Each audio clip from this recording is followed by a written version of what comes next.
Next question है Mahatma Gandhi begin his first सत्याग्रह eight, तो इसका सही आंसर है चंपारण, ऑप्शन नंबर सी। सो जो फर्स्ट सत्याग्रह मूवमेंट था जो महात्मा गांधी ने लेड किया था वो था हमारा चंपारण सत्याग्रह, ठीक है। और ये कब स्टार्ट हुआ था? It was started in district of Bihar. कौन से district? Champaran district of Bihar in 1917। ये किसके लिए था? ये था against British indigo, British indigo policy. तो यहाँ पे क्या होता था ना, farmers were force to grow the indigo crop, उन्हें नील की खेती करने के लिए फोर्स किया जाता था और उसको फिर सेल करना पड़ता था एट लोअर प्राइसेस। तो इसीलिए देन गांधी जी चंपारण आए थे और किसके रिक्वेस्ट पे? पंडित राजकुमार शुक्ला के, जो एक ऑप्रेस्ड इंडिगो कल्टीवेटर थे, ठीक है। तो फिर उन्होंने यहाँ सत्याग्रह चंपारण में किया था, तो option number C is right answer. अगला देखते हैं। अगला क्वेश्चन है how many seats in Rajya Sabha are from Uttar Pradesh. Uttar Pradesh में कितनी सीट्स हैं राज्यसभा में? तो इसका सही आंसर है ऑप्शन नंबर 4, 31 सीट्स हैं। Option number D is the right answer, ठीक है। तो ये वाली सीट्स है हमारी। चलिए अब हम नेक्स्ट क्वेश्चन देखते हैं। नेक्स्ट क्वेश्चन है okay, what is this, next question है what is the state animal of Rajasthan. Rajasthan का स्टेट एनिमल कौन सा है? ये तो वैसे आपको पता होना चाहिए अगर आप ऑप्शंस देखेंगे। कैमल, क्योंकि आपने देखा है ना जो हमारा राजस्थान है वहां पे डेजर्ट एरिया बहुत है ना, सारे में रेगिस्तान ही रेगिस्तान है। तो वहां पे आपको एक एनिमल सबसे ज्यादा दिखाई देता है, वो क्या है? कैमल।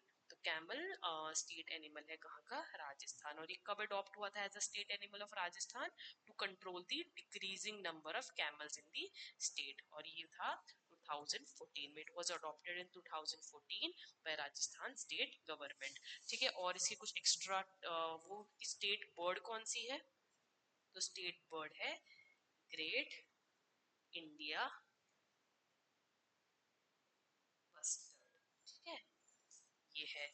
और स्टेट एनिमल वाइल्ड लाइफ, अभी स्टेट एनिमल ये तो डोमेस्टिक भी है कैमल, चिनकारा है अगर वाइल्ड लाइफ आता है, चिनकारा अगर वाइल्ड लाइफ पूछा जाता है तो, है ना, ठीक है।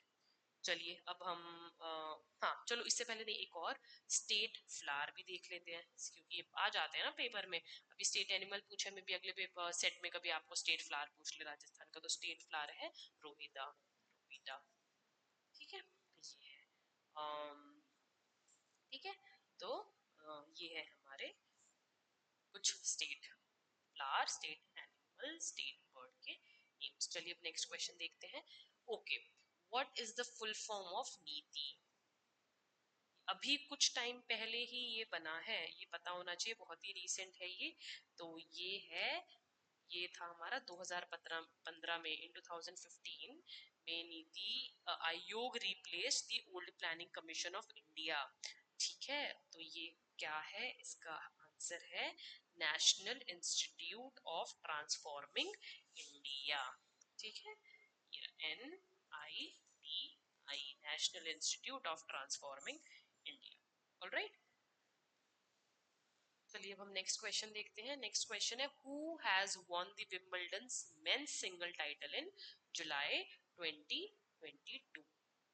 तो इसका सही जवाब है नोविक जोकोविक, ठीक है, ये है। अभी यही सेम क्वेश्चन हमारे 2023 के पेपर सेट में भी पूछा गया था, ठीक है। चलिए तो आपको वही है, आपको प्रीवियस ईयर क्वेश्चन करना बहुत ही इंपॉर्टेंट है। आप सारे प्रीवियस ईयर क्वेश्चन अपने करके जाया करें, कभी कभी सिमिलर या फिर सेम क्वेश्चंस भी रिपीट हो जाते हैं, ये मोस्ट आस्क्ड क्वेश्चंस है सारे। चलिए अब हम नेक्स्ट देखते हैं। What is the name of the first Indian satellite? First Indian satellite का क्या नाम है? तो इसका नाम था आर्यभट्टा, ठीक है। Option number C is the right answer. ये हमारी फर्स्ट सैटेलाइट लॉन्च की गई थी इंडिया से। और कब लॉन्च हुई थी ये हुई थी अप्रैल 1975 में, ठीक है, फ्रॉम कपुस्तिन ईयर, ठीक है। ओके, नेक्स्ट देखते हैं। चलो अब हम एक बार ऑप्शंस भी देख लेते हैं। जैसे कि जो रोहिणी है ना, ये रोहिणी थी, ये हमारी first satellite to be placed in orbit थी by an Indian made launch vehicle. और ये जो स्पुतनिक 1 था, ये was world's first artificial satellite launched by the Soviet Union, ठीक है। बट यहाँ पे हमारे किसका पूछा गया है, यहाँ पे हमें पूछा गया है इंडियन सैटेलाइट के बारे में, तो C is the right answer. Next देखते हैं। Okay, in December 2021, who has become the third player in the world to take all 10 wickets in all innings of the cricket match? इसका सही जवाब है अजाज पटेल, ठीक है। लेफ्ट आर्म स्पिनर है अजाज पटेल, और इन्होंने कब December 4 2021 में हिस्ट्री क्रिएट की थी by taking all the 10 wickets. सारी की सारी 10 विकेट्स इन्होंने ली थी, all the 10 wickets in an inning in the second test match, ठीक है। ये टेस्ट मैच था, in a second test match against India, ठीक है। तो क्योंकि वर्ल्ड में पूछा गया है, और ये किसके लिए खेलते हैं, ये प्लेस फॉर, किसके लिए खेलते हैं, न्यूजीलैंड, ठीक है, न्यूजीलैंड के लिए खेलते हैं। चलिए नेक्स्ट क्वेश्चन देखते हैं। Okay, now starts our reasoning question. ये हमारे सारे रीजनिंग क्वेश्चन है। अभी हम जनरल अवेयरनेस थे, हमारे जनरल जीके और करंट अफेयर जनरल अवेयरनेस वाले क्वेश्चंस थे। अब हमारे हैं रीजनिंग वाले क्वेश्चन। बहुत ही इजी क्वेश्चन है। इस कॉन्सेप्ट पे हमारे चैनल पे वीडियो भी है। अगर आप वो कॉन्सेप्ट अच्छे से समझ लेंगे तो ये क्वेश्चन आप 20 या फिर मैक्स टू मैक्स 30 सेकंड में सॉल्व कर देंगे। बहुत ही स्ट्रेट फॉरवर्ड और बहुत ही इजी कॉन्सेप्ट है ये। तो जाके हमारे चैनल को सब्सक्राइब करें और वो वीडियो देखें और फिर आके इस क्वेश्चन को सॉल्व करें। बहुत इजी क्वेश्चन है, ठीक है। तो चलिए इसको करते हैं स्टार्ट, और जिन्होंने वो वीडियो देखी हुई है तो वो पॉज करें यहाँ पे और इस क्वेश्चन को पहले खुद से ट्राई करें सॉल्व करने का, ठीक है। ओके, सो क्वेश्चन क्या है।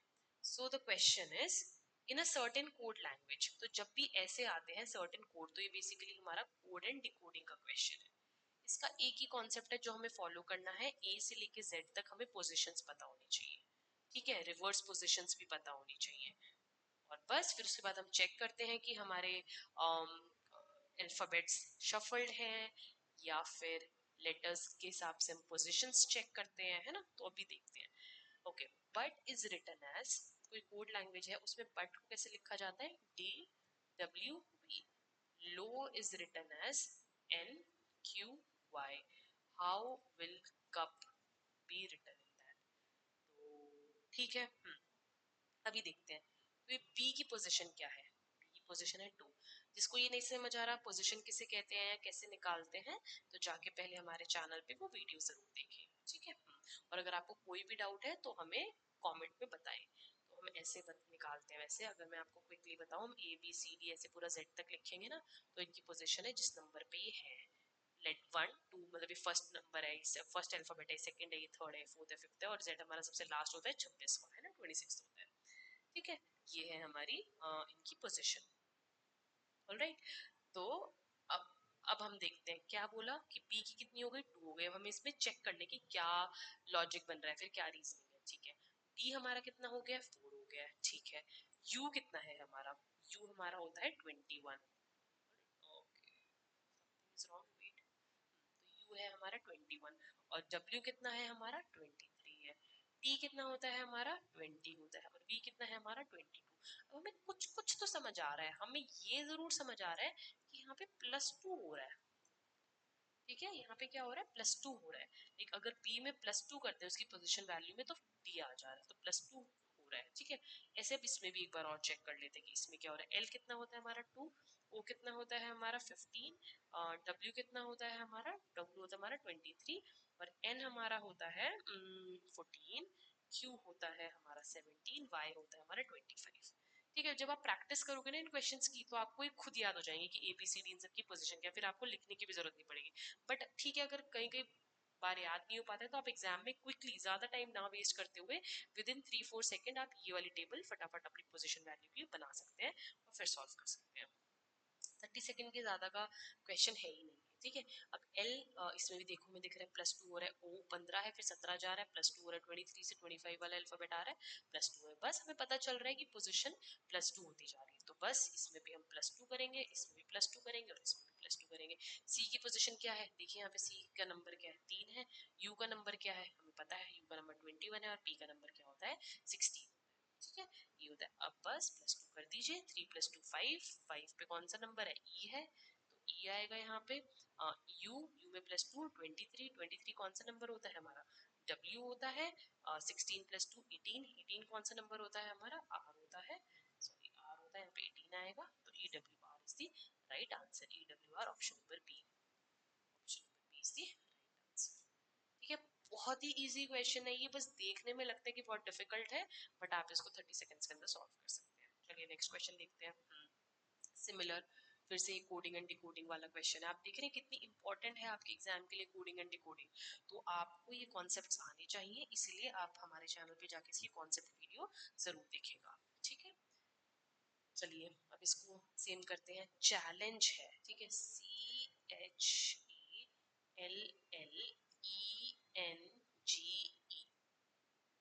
Right, challenge. ओके, क्या बोल रहा है, challenge is written as XSCZ, मतलब O कितनी बार हुआ, तो ना VMTP, बोल रहा है कि ASPIRATION एस्पिरेशन को कैसे लिखना है। ठीक है, चलिए सॉल्व करते हैं। फिर से इसमें देखते हैं, नंबर लिख लेते हैं फटाफट। ये 3 है, इसका इसका 8 होता है, ये 1 होता है हमारा, ये 12 होता है, ये 12 होता है, ये 5 होता है, ये हमारा 14 होता है, और ये 7 होता है, और ये 5 होता है। x की वैल्यू कितनी होती है, 24 होती है। ये कुछ 19, ये 26 होता है, ये 15 होता है, ये 15 होता है, ये 22 होता है, ये 13, और ये 20, और ये 22। भाई अगर किसी को नहीं पता है तो ABCDEFGH पूरा साइड में लिख के आप देख सकते हैं, 1 2 3 4 5 6 ऐसे करके। ठीक है, ओके। तो अब इसमें हम देखते हैं कुछ लॉजिक बनाने का, हम ट्राई करते हैं कि कुछ लॉजिक बन रहा है क्या। ठीक है, let us try to find out कि कुछ लॉजिक बन रहा है क्या। अगर हम देखेंगे, हमें डायरेक्ट लॉजिक तो नहीं समझ आ रहा कि मतलब सी एक्स मतलब ये 3 है, और अगर इसमें डिफरेंस देखा जाए तो 21 का डिफरेंस आ रहा है इसमें, है ना।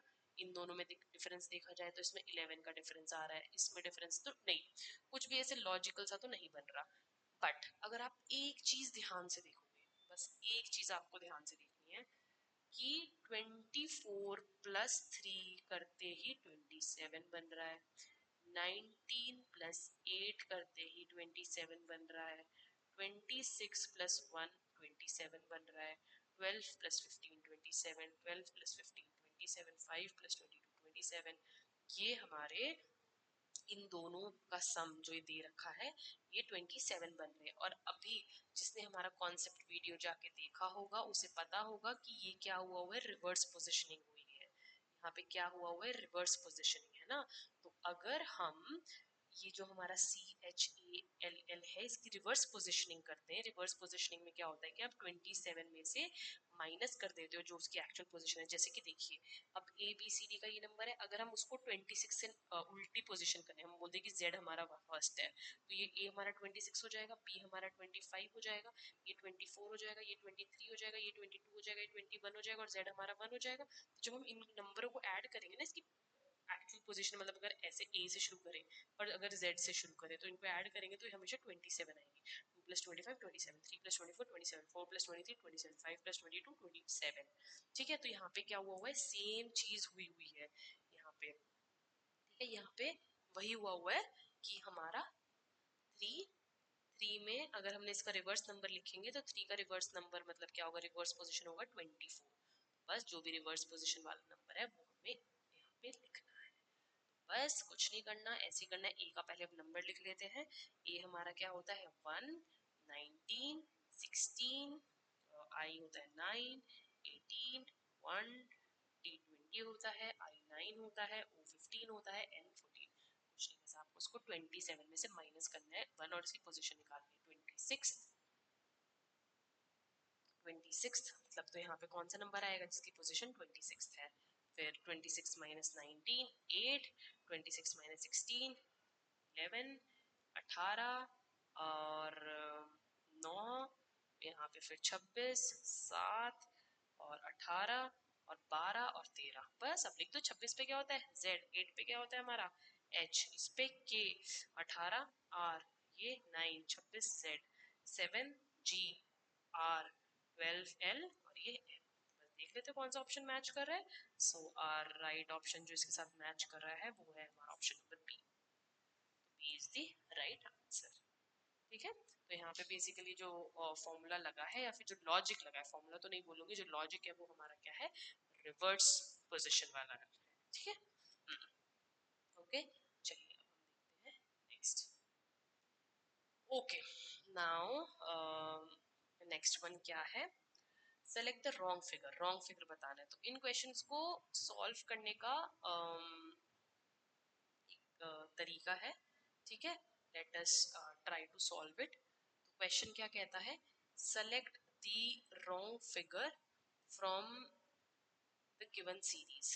ऑलराइट, सो कैसे होगा ये? तो ये होगा हमारा, देखिए, select the wrong figure from the given series, है ना। तो यहाँ पे हम सीरीज देखते हैं पहले क्या बन रही है। अगर आप ध्यान से देखेंगे, आप ध्यान से देखिए कैसे हो रही है। टी यहाँ पे है, ओके, टी इसमें है, बाकी सब में टी है क्या? देखिए द लेटर जो है ना, यहाँ पे शिफ्ट इट्स पोजीशन कहाँ पे कर रहे हैं, जितना मुझे समझ है क्लॉकवाइज डायरेक्शन में कर रहे हैं, फ्रॉम कॉर्नर टू कॉर्नर। ठीक है, जैसे कि देखिए L Y R, L Y are,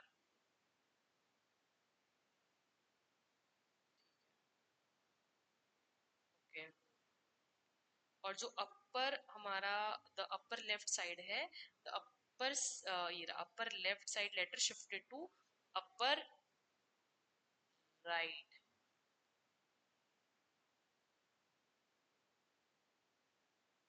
ठीक है, तो क्या हो रहा है अब देखिए, फर्स्ट से कुछ नहीं समझ आ रहा, नेक्स्ट देखते हैं। तो नेक्स्ट में हमारा एल था, वाई है, आर है, मान लो टी भी हो सकता है, राइट। ये अभी इसमें गायब हो गया क्योंकि मे भी हमने इसको नंबर से रिप्लेस कर दिया है। देखिए ऐसा कुछ हुआ है क्योंकि इसमें हम लोगों ने फिर एक और नंबर कम कर दिया। एंड में हमें दिख रहा है ना कि सारे के सारे क्या आ रहे हैं, हमारे सबके सब सिंबल बन रहे हैं। जब हमारे सबके सब सिंबल बन रहे हैं, स्टार्ट हमने किसके साथ किया था, अल्फाबेट के साथ किया था, मतलब कि हम हर एक अल्फाबेट को सिंबल से रिप्लेस करते जाएंगे किसी पोजिशन में मूव करने पे। ऑलराइट, तो देखते हैं। तो जब हमने इसको, लेट सपोज हमने क्या किया, हमने एल, ये जो आर इधर था ये नीचे आ गया, ये इधर आ गया, ये वाई इधर शिफ्ट हो गया, मतलब ये आर ऐसे नीचे इधर आ गया, वाई इधर चला जाएगा, एल ऊपर चला जाएगा, टी इधर जाना चाहिए था, आइडियली टी को इधर जाना चाहिए था, बट टी की जगह यहाँ पे क्या आ गया, एक सिंबल आ गया। ठीक है, टी की जगह मतलब नेक्स्ट उसमें नहीं आया, बट वो ऑलरेडी मतलब उसमें सिंबल आ गया, तो उन्होंने टी हटा दिया, यहाँ से टी रिमूव हो गया, तो ये वही चल रहा है ना। तो ये आर इधर आ गया, वाई एल और टी की जगह कोई सिंबल आ गया। ऑलराइट, नेक्स्ट देखते हैं, फिर ये सेम चलता रहना चाहिए। तो ये वाला हमारा जो है ये नीचे आ जाना चाहिए, बिल्कुल ये हमारा नीचे आ गया। ठीक है, ये हमारा नीचे आ गया। अब ये हमारा इधर, पहली बात तो देखिए, अब इधर हमारा आइडियली क्या जाना चाहिए था, यहाँ पे आइडियली हमारा आर जाना चाहिए था, राइट, आर। इन्होंने ये एल और वाई को ऑपोजिट कर दिया है, समथिंग इज रॉन्ग। बट अगर हम इसको ऐसे सोचे कि यहाँ पे हमारा आर गया था ऐसे करके, तो हमारा ये इधर शिफ्ट हो गया, इधर आर गया, इधर वाई गया, और एल की जगह रिप्लेस, एल हमने यहाँ से कट कर दिया, एल की जगह हमारा ये आ गया। ठीक है, अगर लेट सपोज अगर हमें लग रहा है कि हमारी ये वाली इमेज गलत है, तो यहाँ पे भी चेक करना है ना, क्योंकि नेक्स्ट भी हमें दो चेक करनी है। ठीक है, फिर क्या हुआ, हाँ ये हमारे इधर शिफ्ट हो गया, बिल्कुल सही, इन्होंने रुपी ऐड किया था, ये आ गया, फिर एक नया एल की जगह परसेंटेज का साइन आ गया, तो ये आर हमारा ऊपर जाएगा और वाई, हाँ तो ये बिल्कुल सही है, ये भी बिल्कुल सही है, ये भी बिल्कुल सही है। अब इसको और चेक कर लेते हैं, तो ये हमारा ऊपर चला जाएगा, आर इधर आ जाएगा, ऑलराइट, आर इधर आ गया, परसेंटेज नीचे आ जाएगा, और हमने एक डॉलर न्यू डाल दिया। तो हमारा सिर्फ जो गलत है, this figure is the wrong figure. तो देखते हैं कौन सी ये नंबर वाली वायर, option number B. So B is the right answer. अब आप ध्यान से अगर इसको देखेंगे ना, तो देखो इसमें यहाँ पे आर आना चाहिए था, हम शिफ्ट कर रहे हैं, है ना, हमें आर को इधर शिफ्ट करना है। जैसे हमने यहाँ पे ये देखिए आर को हमने पहले नीचे शिफ्ट किया, आ गया, तो सारे इधर इधर शिफ्ट होते चले गए ना ऐसे करके क्लॉकवाइज डायरेक्शन में। तो जब इधर शिफ्ट कर रहे थे तो इधर आर शिफ्ट होना चाहिए था और ये एल ऊपर जाना चाहिए था और वाई गायब हो जाना चाहिए था, बट इसने यहाँ पे कुछ अलग ही कर दिया। ठीक है, okay, late us see the next question now. तो नेक्स्ट क्वेश्चन देखते हैं अब हमारा। नेक्स्ट क्वेश्चन है, so this, select the figure that will replace the question mark in the following. Okay. तो ये इमेज क्या हो रही है ना, बेसिकली अगर हम ध्यान से देखें तो इमेज, देखिए ये एरो यहाँ पे है। आप ना कोई भी इमेज को जब देखते हैं तो कोई ऐसी चीज को पकड़ लीजिए जिससे आप समझ सके कि ये एंटी क्लॉकवाइज मूव कर रहे हैं या फिर क्लॉकवाइज मूव कर रहे हैं या फिर फ्लिप कर रहे हैं हॉरिजॉन्टली या वर्टिकली ऐसे। तो अब हमने ये एरो को देखा, ठीक है, आप सब इस एरो को देखो, ये एरो पहले यहाँ था, अब ये एरो यहाँ आ गया, अब ये एरो यहाँ आ गया, अब हमें पता है कि ये एरो कहाँ आएगा, ऊपर आएगा। तो बेसिकली ये कैसे मूव कर रहा है, ऐसे, है ना। तो ये कौन सी डायरेक्शन में मूव कर रहा है, एंटी क्लॉकवाइज, है ना, एंटी क्लॉकवाइज समझिए। अब हमें पता चल गया कि एरो कहाँ पे आएगा, एरो ऊपर आएगा, ठीक है। अब आप कैसे कहोगे, अब हमें कैसे पता, ऊपर ऐसे भी आ सकता है नीचे मूव करके, ऐसे भी आ सकता है ना, पर हमें देखना है कि इसका अंदर की तरफ मुंह है सर्कल में, तो इसका अंदर की तरफ मुंह ही आएगा। अब अगर हम ऑप्शंस देखें, पहली बात तो ये नीचे रह गया, तो ये तो सही नहीं है, इसमें तो दिख ही नहीं रहा है कहीं पे भी ढंग से, मतलब या तो मिस हो गया होगा, बट नहीं नहीं नहीं, इस ऑप्शन में है ही नहीं, है ना, तो ये भी नहीं है। तो हमारे बच्चे ये दो ऑप्शन, दोनों ऑप्शन में हमें नीचे की तरफ है, ठीक है, वो हम इसमें देखते हैं। अब हम नेक्स्ट देखते हैं। हमें देखना है क्या डिफरेंस है इन दोनों में, कि जो हम ज्यादा खुद से ना सोचें। देखिए यहाँ पे ये स्पेस आपको दिख रही है, ये यहाँ पे खाली है ना, यहाँ पे कलर नहीं फिल है, बट यहाँ पे ये कलर फिल है, बाकी सब तो सेम है, ठीक है, बस यही डिफरेंस है जिसमें हमें पता करना है। अब हमें देखना है कि इसमें स्पेस खाली है, इसमें भी स्पेस खाली है ना, और इसमें भी स्पेस खाली है, राइट, स्पेस खाली है ना, और ये भी इस डायरेक्शन में मूव कर रहे हैं, तो बस option number A is the right answer. Okay, now let us see the next question. Next question क्या है, a paper is folded and cut as shown below. Okay, paper को फोल्ड किया गया है और फिर कट किया गया है। पेपर को पहले ऐसे फोल्ड किया, इसको इधर और ऐसे करके इधर को कट कर दिया है।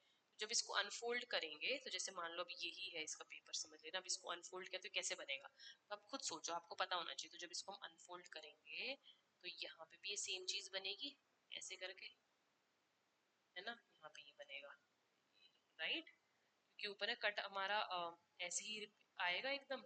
फिर आप इसको फिर से खोलोगे, तो जब आप फिर से खोलोगे तो ये सेम चीज यहाँ पे फिर से ऐसे ही रिपीट हो जाएगी। My drawing is not that good, but same ये और सेम ही यहाँ पे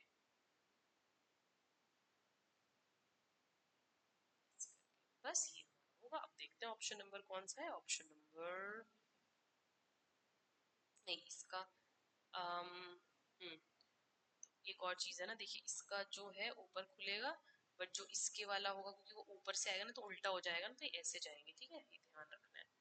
कि हम जब पेपर इधर था, आप घर पे खुद भी ट्राई करके देख सकते हैं। हमारी ये तो नहीं है, ये भी नहीं है, ये भी नहीं है, क्योंकि इसमें इधर कट नहीं, हाँ option number A is the right answer. Okay, let us see the next question. The sequence of folding a piece of paper in the manner in which the folded paper has been cut is shown in the following figure. How would this paper look when unfolded? ठीक है, तो पहले इसको ऊपर fold किया, फिर इसको इधर फोल्ड किया इस साइड, फिर इसको इन्होंने ऐसे करके, अब कुछ नहीं, अब इसको खोलना है। तो जब आप धीरे धीरे खोलो, जब आप इसको खोलोगे आपको ये बताए कि ऊपर जब खुलेगा तो ये चीज यहीं आएगी और ये इधर आएगा और ये इधर आएगा, ठीक है, ऑल राइट। फिर जब खुलेगा फिर सेम चीज, ये सर्कल सर्कल तो हमारे यही होंगे जो पास पास है, बस अब ये देखना, जैसे कि ये क्या होगा, इधर खुलेगा तो ये ट्राइंगल का मुंह ऊपर ही रहेगा पहले, हाँ, फिर जब जैसे आप नीचे वाला खोलोगे तो ये जो ट्राइंगल का मुंह है वो नीचे हो जाएगा, तो ये कुछ इस टाइप से खुलेगा। अब देखते हैं ऑप्शन नंबर कौन सा ऑप्शन सही है, ये दोनों है, और नहीं इसमें तो सर्कल ही गायब कर दिया ना इसने यहाँ से, तो ये सही नहीं है, बी, ऑप्शन नंबर बी, ठीक है, सर्कल है, दिस। अब इसने ट्राइंगल ऊपर लगा दिए, नीचे आते तो सही हो जाता, तो ये भी गलत है। ऑप्शन नंबर सी, दिस, हाँ ये सही है, पर ये क्यों सही नहीं है, क्योंकि इसमें देखो सर्कल और ये तो option number C is the right answer. Okay, now let us see the next question. अगला क्वेश्चन क्या है? Select the figure from the select the figure from the options that can replace the question mark and complete the pattern. ठीक है, तो जो question mark है देखते हैं वहां पे क्या आना चाहिए. ठीक है, तो अभी फिलहाल देखते हैं. अभी अगर हम इसको यहाँ पे क्या आएगा, क्या ऐड करें जो हमारी पूरी बन जाएगी. देखिए अगर हम ये वाली चीज ऐड करेंगे, आप खुद सोचिएगा ना कि आप ट्राई करके देख सकते हैं इसको. तो मुझे देखो कुछ ऐसा चाहिए. पहले ना हमें इसको इधर वाली साइड से देखना पड़ेगा क्योंकि वो सिमेट्रिक में कुछ बनेगा. तो सबसे पहले ये जो दो है, ऑलराइट, तो ये देखिए यहाँ पे क्या हो रहा है ना, ये ऑपोजिट चल रहा है. मतलब जहां जहां ऊपर शेड है वहां नीचे नहीं है. जैसे कि देखिए यहाँ पे शेड नहीं है बट यहाँ पे है, यहाँ पे शेड है यहाँ पे नहीं है, यहाँ पे नहीं है. तो ऐसे ना ये ऑपोजिट. तो जब हम इसको ऑपोजिट करें सेम चीज हो रही है. यहाँ पे शेड है यहाँ पर नहीं है, इस वाले में इसमें शेड है इस वाले में नहीं है, तो बिल्कुल ऑपोजिट जा रहा है. तो कुछ नहीं करना, बस ये वाला देखो आप ध्यान से. इस वाले में क्या है, शेड है, तो उस वाले में शेड वहां पर नहीं होगा अगर मैं सिर्फ लाइंस ड्रॉ कर लूं. राइट, चलिए मैंने कुछ नहीं सोचा. मैं सोचा कि मैं सिर्फ लाइंस ड्रॉ कर लूं क्योंकि मुझे वो चीज पता है कि वो मेरी हर जगह सेम है. मतलब ये ऐसे ऐसे, तो बेसिकली यहाँ पे भी एक ऐसे लाइन आएगी. अगर मैं ये वाली लाइन, चलो मैं यहीं पे ड्रॉ कर देती हूँ ना ताकि इजी हो ना. तो मुझे ये पता है कि ये ऐसे आने वाला है और ये ऐसे आने वाला है, इसके साथ ज्वाइंट करेगा ये. ठीक है, फिर उसके बाद हमारे ये ऐसे आएगा और ये ऐसे आएगा. ठीक है, तो हाँ ठीक है ना. देखिए अब ये बन गया, एक दो एक दो. अभी एक और चीज आएगी, ये वाली लाइन. तो जो ये वाली लाइन नहीं आई है, ये वाली लाइन आएगी मेरी यहाँ तक. ठीक है, तो ये है. अब ये मैंने बना लिया बिल्कुल देख के क्योंकि सेम जैसे बना हुआ था इसमें. अब बस मुझे शेड भरने. अगर यहाँ पे शेड है तो यहाँ पे शेड नहीं होगा, और यहाँ पे शेड नहीं है तो यहाँ पे शेड होगा. इस वाले में शेड होगा, इस वाले में शेड नहीं होगा क्योंकि इधर शेड है. अब इस वाले में नहीं है तो इधर होगा. ठीक है. अब ये वाला भी खाली है हमारा. राइट, ठीक है. अब ये तो खाली है, देखो इसमें ये भी खाली है, ये भी खाली है, ये भी खाली है, ये भी खाली है. तो ये वाले में कुछ नहीं होगा. ये वाला क्या होगा, ये भी खाली होगा. बस अब देखो ये हमारा किससे मैच कर रहा है जो मैंने बनाया है. तो ये वाली चीज देखो आप, ये वाला किससे हमारा मैच कर रहा है. ये देखते हैं. ये शेड है, ये शेड है, ये खाली है. तो बस ऑप्शन नंबर ए से मैच कर रहा है. और बाकी भी देख लेते हैं हमारा. देखिए हमारा ये है ना. देखिए इसमें तो इन्होंने ऐसे बिठा दिया, ये वाला तो है ही नहीं. ये वाले इन बाकी तीन में से चेक करेंगे. ठीक है, ये नहीं, इसमें पूरा शेड कर दिया इन्होंने, ये भी नहीं है. ये थोड़ा लग रहा है बट इसमें इन्होंने ये वाला पोर्शन शेड कर दिया, ये भी नहीं है. तो option number A is the right answer. Okay, now let us see the next question. So question क्या है, यहाँ पे है ये रैंकिंग वाला क्वेश्चन. ये भी हमारा रीजनिंग का है. देखते हैं इसको. हाँ, इसमें क्या है, Rama rank 16th from the top. Rama ने कितनी रैंक की, 16th from the top and 15th from the bottom. ठीक है, from the bottom in a certain examination. How many students are there in the class. ठीक है, तो बस इसका एक फॉर्मूला है, आप हमेशा याद रखिएगा. Number of students in class कितने होते हैं, rank from top plus rank from bottom -1. ठीक है, तो बस 15 प्लस 16 -1 क्यों. अब आप बोलोगे कि -1 क्यों करना है रैंक, क्योंकि वो जो लड़की है उसकी रैंक हम दो बार बता रहे हैं. हम ये भी बोल रहे हैं कि उसकी 16th रैंक है, फिर हम 15 बोल रहे, तो वो जो लड़की है वो खुद हमने दो बार काउंट कर ली ना, रामा, तो हमें उसको -1 करना पड़ेगा. तो बस कितना आ जाएगा, 30. तो right answer is. Okay, now go to the next question. ठीक है, ये हमारा वही है taller smaller वाला question है. If Seema is taller than Yash, Seema is taller than Yash, all right. Aisha is taller than Seema. Sorry, मैं इसको S ले रही हूँ, इसको Y, इसको A. ये हमारा SE है, ये Y W है. ठीक है, who among us is the tallest? tallest बताना है. तो इन क्वेश्चंस को आप ऐसे करेंगे. सीमा हमारी क्या है, इससे टॉलर है, मतलब ग्रेटर हो गई ना, हमने हाइट वाली ग्रेटर हो गई. हाँ, आयशा इज टॉलर देन सीमा. आयशा जो है यहाँ पे रख लेते हैं, ये रखो. आयशा इज टॉलर देन सीमा, मतलब वो उससे भी बड़ी है. यश इज टॉलर देन वासिम. यश जो है हमारे वो टॉलर देन वासिम है। तीसरी ये हो गई कि यश हमारे टॉलर देन वासिम है। ठीक है, दो तीन बनेंगे ना, तीन स्टेटमेंट है हमारे यहाँ। तो यश इज टॉलर देन वासिम। अब इसमें कौन हमारा सबसे टॉलेस्ट है? अब देखो आपको इससे पता चल रहा है कि सबसे पहले तो आयशा आएगी, क्योंकि आयशा सबसे बड़ी हो गई, फिर सीमा है, फिर सीमा से छोटे मतलब जो ये यश है ये है, फिर यश क्या आसिफ है। तो हमारा ये हो गया। तो सबसे पूछा है हाइट टॉलेस्ट किसकी है? सबसे टॉलेस्ट हाइस्ट है हमारी Ayesha. Option number C is the answer. Let us see the next question. Neeraj pointed to a photo. Okay, very important and very good question from blood relation. ठीक है, तो इस पे भी कॉन्सेप्ट वीडियो है हमारे चैनल पे, प्लीज जाके हमारे चैनल को सब्सक्राइब करें और इसकी कॉन्सेप्ट वीडियो शॉर्ट ट्रिक्स के लिए जरूर देखें, तभी आकर आप ये क्वेश्चन सॉल्व करें। विद इन 30 सेकेंड्स आप इस क्वेश्चन को सॉल्व कर देंगे। ठीक है, ज्यादा टाइम नहीं लगेगा। चलिए let us see. Neeraj pointed at a photo of a lady and said. तो नीरज है, ठीक है, Neeraj pointed at a photo, तो कोई फोटो है ऑफ अ लेडी, उसमें लेडी बनी हुई है कोई, ठीक है, लेडी को पॉइंट करके बोल रहा है, क्या बोल रहा है? ठीक है, इन क्वेश्चन के लिए हम लोग मतलब ऑफ देख लेंगे ना, और माय, हाँ ठीक है। तो वो बोल रहा है कि अब हम इसको पीछे से पढ़ना शुरू करते हैं ऐसे करके, ठीक है, तो हम आगे पहुंचेंगे। ठीक है, क्या बोल रहा है कि ऑफ माय पेटर्नल, माय, तो माय इसमें कौन है? पहली बात ये देखिए, ऑफ हमने है, ऑफ से हमने स्टेटमेंट ब्रेक कर दी, एक स्टेटमेंट ये है, एक ये है, तो ऑफ है। ऑफ हमारा क्या है? सबसे पहले तुम्हें ये देखना है। ऑफ हमारा क्या है? ऑफ, सॉरी, ऑफ से माय, माय क्या है? माय कौन हो गया? नीरज, है ना, यहाँ पे हमारा जो माय है वो नीरज ही है। माय पेटर्नल ग्रैंडफादर, तो नीरज है मान लो ये, ठीक है, हमें पता ही हम बॉक्सेस बनाते हैं मेल के लिए, सर्कल बनाते हैं फीमेल के लिए, ये हमारे मैरिड कपल है, ये हमारे सिबलिंग्स होते हैं, और ये हमारे डिफरेंस ऑफ जनरेशन होता है। ठीक है, तो ये नीरज है, ठीक है। तो क्या हुआ यहाँ पे? शी, ओके सॉरी, यहाँ पढ़ रहे थे हम ना, माय नीरज, नीरज हमें लास्ट से शुरू करना है। माय पेटर्नल ग्रैंडफादर मतलब क्या? नीरज के पेटर्नल ग्रैंडफादर मतलब नीरज के कौन? नीरज के दादाजी।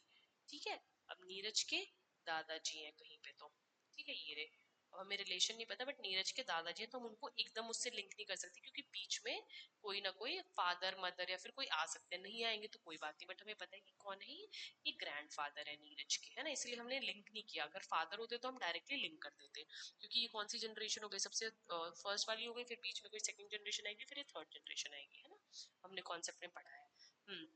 उसके बाद क्या बोला है? माई ग्रैंडफादर्स, ठीक है, माई grandfather only son, only son है उनके, तो ओनली सन कौन हो गए? मतलब ग्रैंडफादर के सन, मतलब ग्रैंडफादर का बेटा यहाँ पे आएगा, वो कौन होगा? इसका फादर होगा नीरज का, तो यहाँ पे नीरज का फादर। अब आप बोलोगे कि नहीं, नीरज के तो अंकल भी हो सकते हैं, है ना, नीरज के अंकल कैसे हो सकते हैं? कि ताऊ जी भी हो सकते हैं या फिर चाचा भी हो सकते हैं, क्यों, है ना, हो सकते हैं ना कि इनके फादर के भाई हो सकते हैं, वो भी तो ग्रैंडफादर के बेटे होंगे, हम मेरे दादा के बेटे होंगे नीरज के, नहीं, बट यहाँ पे क्या दिया हुआ है? ओनली, मतलब उनका सिर्फ एक ही सन है, ठीक है, ओनली सन, तो इसलिए वो नीरज के क्या हुए? फादर ही होंगे। ऑलराइट, तो इतना सॉल्व कर लिया हम लोगों ने, ठीक है। अब क्या बोल रहा है? तो यहाँ से हम किस पे आ गए? फादर पे आ गए। My parent paternal grandfathers only son, तो ये कौन था? ये फादर था, है ना, इस पे आए थे ना फादर, तो ये फादर है, ऑफ फादर, ठीक है। She is the daughter of, she is the daughter of my father, ये क्या बना था? पैटर्नल वाला पूरा फादर बना था ना ये, हाँ फादर था, तो she is the daughter of my father. My father, Neeraj बोल रहा है माय फादर की डॉटर है, तो मतलब इसकी क्या हुई? सिस्टर हो गई, इसकी सिस्टर हो गई वो लेडी, तो वो जिस लेडी की वो बात कर रहा है वो इसकी सिस्टर हो गई। तो बस क्या बोल रहा है? What is the relation of Neeraj with the lady in the brother, मतलब नीरज की रिलेशन पूछे कि नीरज क्या लगेगा उस लड़की का, तो नीरज कौन क्या लगेगा? ब्रदर लगेगा, है ना, तो option number D is the right answer. ये अभी आपको समझा है इसलिए इतना टाइम लगा, वरना 30 सेकंड का क्वेश्चन है, ठीक है। Okay, now let us see the next question. फिर से same coding and decoding, coding and decoding का क्वेश्चन है, बहुत इजी क्वेश्चन है, ठीक है। 8 कितना है? 20, बी ए टी कितना है? 40, सी ए टी हमें निकालना है कितना होगा, ठीक है। अगेन वेरी इजी, तो अगर हम देखें कि ये हमारा 1 है, ऑल राइट, टी हमारा कितना होता है? 20, तो ये तो 21 था, पर ठीक है, यहाँ पे 20 दिया हुआ है, देखते हैं मतलब अगर मैंने ऐड कर दिया तो p कितना होता है 2, a कितना होता है 1, t कितना होता है 20। अगर हम ऐड करेंगे तो कितना आएगा 20, 21, 23। तो ये नहीं दिख रहा, बट मुझे ना एक चीज समझ आ रही है कि ऐड करने से तो नहीं हो रहा, बट अगर मैं मल्टीप्लाई करूं, क्योंकि मेरे को तो रिलेशन बनाना है ना, तो आ जाएगा। देखिए 1 into 20 आ जाएगा 20। आपको सब ट्राई करना है, आप ऐड भी ट्राई करो, आप सब्ट्रैक्शन भी ट्राई करो, आप मल्टीप्लीकेशन भी ट्राई करो, आप डिवीजन भी ट्राई करो, है ना, लॉजिक ड्राइव करने के लिए। तो ऐड से तो नहीं कुछ समझ आ रहा था, सब्ट्रैक्शन से भी अगर 20 + 1 करते 19 हो जाता है ना, 19 होता।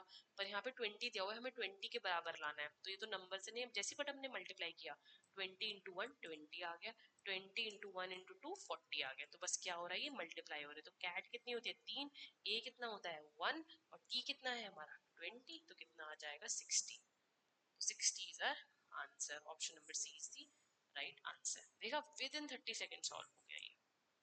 चलिए अब नेक्स्ट क्वेश्चन देखते हैं। नेक्स्ट क्वेश्चन है एज के ऊपर हमारा, ठीक है। इस पे हमारी कॉन्सेप्ट वीडियो है, चैनल पे जाके जरूर देखिएगा और चैनल को सब्सक्राइब कीजिए। Okay, next question is if thrice his age, ठीक है, इफ थ्राइस इज एज, ठीक है, पहले हम इन सबकी प्रेजेंट एज मान लेते हैं, ठीक है। अब एक ही बात हो रही है यहाँ पे, form twice is present age the result of is person present age, what is the present age of A, ठीक है। तो हम मान लेते हैं कि let present age of A X, ठीक है भाई, एक्स साल का है। क्या बोला गया, ठीक है।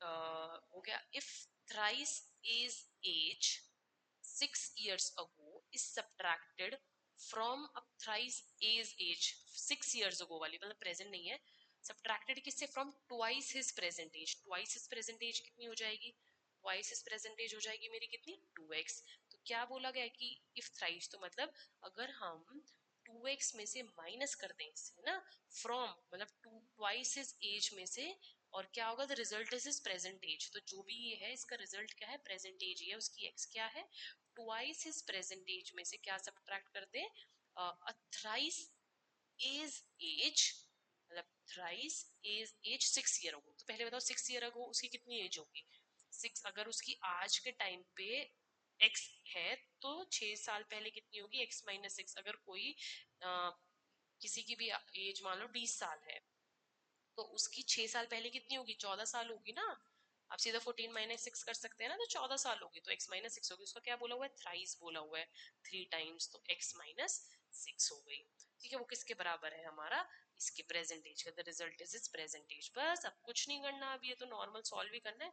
2x - 3x प्लस कितना हो जाएगा 6 3 18, और यहाँ पे मेरा x के बराबर है, ये -x + 18 इज इक्वल्स टू में x, 2x is equals to 18, x is equals to में 9 years। तो x की वैल्यू कितनी आ गई हमारी 9 years। तो option number A is the right answer, ठीक है। पहले इन क्वेश्चंस पे वीडियो को पॉज करना है और फिर इसको सॉल्व करना है और कमेंट में बताना है, और अगर किसी को भी डाउट है सोल्यूशन में तो हमें कमेंट में जरूर बताइएगा। और हमें ये भी बताना कि आपको किस क्वेश्चन का डिटेल्ड सोल्यूशन चाहिए, अगर आपको कुछ नहीं समझ आता है तो हम उस पर पूरी कॉन्सेप्ट की वीडियो भी बनाएंगे। चलिए नेक्स्ट क्वेश्चन देखते हैं। Select the Venn diagram that best represents the relationship between the following set of classes, ठीक है, मदर, फीमेल, डॉक्टर। तो ये है, तो पॉसिबल वेन डायग्राम बनाना है। अब बताइए, अब इसको ऐसे ऐसे आपको टारगेट करना है, क्या सारी माँ फीमेल होती हैं, है ना, हाँ। तो ऑल मदर्स आर फीमेल, है ना, ठीक है। और क्या सारी फीमेल, देखिए आप पहले इस मदर को ले लीजिए, फीमेल, ऑल मदर्स जितनी भी माएँ होंगी वो फीमेल होंगी, बिल्कुल सही है। पर क्या जितनी फीमेल्स होंगी all females are mother, no, है ना, बट ये नहीं हो सकता। तो मतलब हमारा अगर ये सर्कल हमने मान लो, ये सर्कल हमने फीमेल का बनाया है ना, ये सर्कल अगर हमने फीमेल का बनाया है तो इसके अंदर हम मदर को रख सकते हैं, ये मदर को रख सकते हैं, यस, क्योंकि हमारी ऑल मदर्स जितनी भी हमारी मदर्स हैं वो सारी की सारी क्या है, फीमेल है। पर क्या हम इसको ऑपोजिट कर सकते हैं कि हम मदर को बाहर रख लें और फीमेल को अंदर रख लें, नहीं, क्योंकि हमारी सारी मदर फीमेल्स थोड़ी होती हैं, मतलब जितनी माएँ होती हैं वो सब जरूरी थोड़ी है, मतलब all mother sorry all females are not mother ना, कि सारी की सारी, क्योंकि कुछ छोटी बच्चियां भी होती है, सब मतलब सब माएँ नहीं होती है ना, तो ये नहीं सही होगा, तो ये इसका रिप्रेजेंट होगा। और फिर बोलते हैं डॉक्टर। अब डॉक्टर का तो ये है कि मदर भी हो सकती है, फीमेल भी हो सकती है डॉक्टर, तो उसका कुछ ऐसे नहीं है। तो क्या अगर मैं इसको ऐसे ड्रॉ करूँ, इनसे टच करता हूँ कि हाँ डॉक्टर बाहर भी हो सकते हैं, फीमेल भी हो सकती है और मदर भी हो सकती है ना, तो ये रिप्रेजेंटेशन हो गया। देखते हैं रिप्रेजेंटेशन कहाँ पे है। ये तो देखिए इसके अंदर सब बना दिया, तो ये तो नहीं है ना इसके अंदर। दो है, बिल्कुल सही, हमने भी सोचा है। पर देखिए इसने जो ये वाला बाहर वाला सर्कल है सिर्फ एक से टच कराया है। अब वो एक से टच कराया, वो बोल रहा है कि अंदर वाला डॉक्टर नहीं हो सकता, ऐसा कहेंगे। मदर अगर कोई माँ है वो डॉक्टर भी हो सकती है। अगर किसी फीमेल के दो बच्चे हैं तो वो माँ हो गई, मदर हो गई और वो डॉक्टर भी है, राइट, इट इज पॉसिबल। तो ये भी गलत हो गया। क्या ये वाला सही है? देखिए दोनों टच कर रहे हैं, और ये तो option number C is the right answer. ये तो है ही नहीं, ठीक। Now let us see the next question. Okay, choose the correct alternative for the following. क्या पूछा गया है?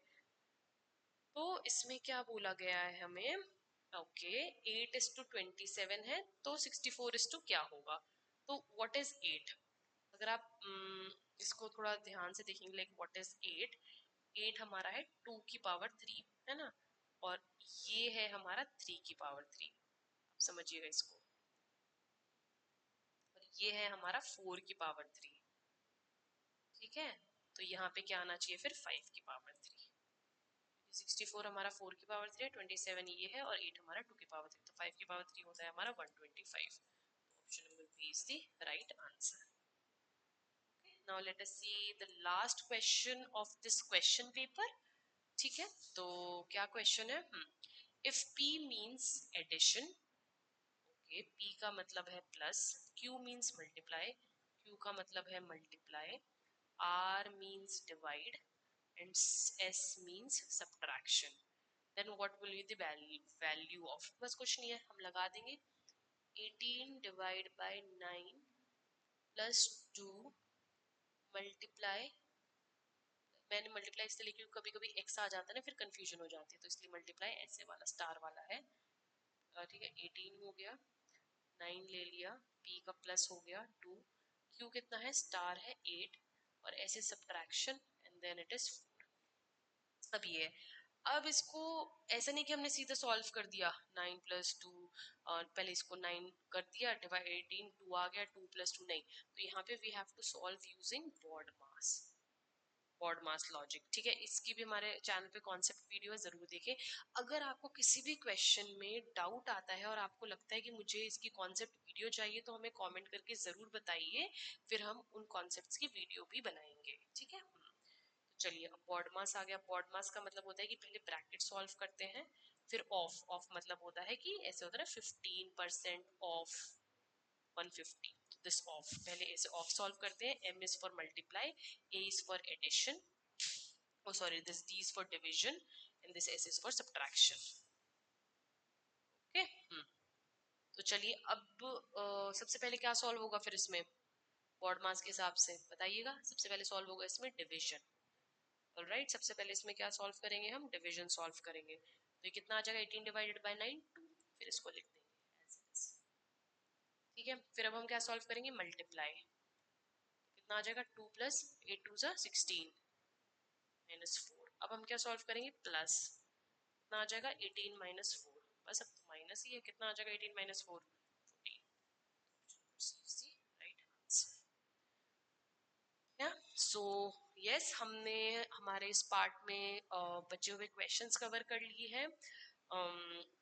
Thank you for watching this video. अगर आपको ये वीडियो अच्छी लगी हो तो इसको लाइक करें, शेयर करें, हमारे चैनल को सब्सक्राइब कीजिए। कोई भी डाउट है तो हमें कमेंट में बताएं, और अगर आपको ऐसी ही और वीडियोस देखनी है तो वो भी हमें कमेंट करें। Thank you.